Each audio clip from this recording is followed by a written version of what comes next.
Let us quickly discuss about map and filter methods for arrays. Let's start with map. Before looking at an example, let's discuss what mapping is. Here we have two arrays and we have a mapping function f of x equals x star 10. Let's say we want to have a one-to-one mapping.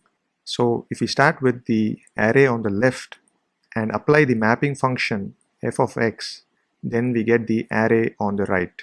So if you take 1 and if you make x as 1, then 1 times 10 equals 10. If you take 2, then 2 times 10 becomes 20. If you take 3 as x, then 3 times 10 becomes 30, and so on. So you can take an array and apply a mapping function to each of its elements and get a new array. Let's write some JavaScript code to do that example. So I have an array here, 1, 2, 3, 4, 5, which is assigned to this ARR1 variable. And I have specified the mapping function here using the map method, which is now available on the array ARR1.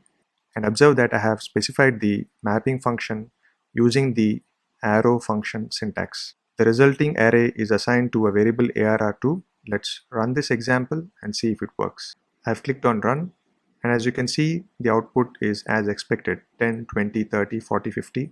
Which is what we get if we multiply each of these array elements by 10. Please note that instead of an arrow function, we can also specify the mapping function using the traditional function definition syntax also. Here I have passed in a traditional function definition to the map function. And just in case we want to convert this into an arrow function, we can remove the function keyword and place the arrow symbol between the function parameters and the function body. And remember that if we specify the curly braces and if we want to return a value, we have to specify the return keyword. Next, let us look at an example of using the filter method for arrays. Here I have an array 1, 2, 3, 4, 5, 6 assigned to the variable numbers, and in the second line of code we are calling the filter method on the array numbers. And to the filter method we are passing in an arrow function which is taking in one parameter x, and in the function body we are examining whether the remainder of x divided by 2 is 0 or not. Similarly, this line of code we are examining if the remainder of x divided by 2 is not equal to 0 or not. So let us run this example and see if we get the output as expected. So I have clicked on run, and as you can see, the even numbers array is 2, 4, 6 as expected, and the odd numbers array is 1, 3, 5 as expected. Let us examine the code once again. We are calling the filter method on the numbers array, and to the filter method we are passing in a function.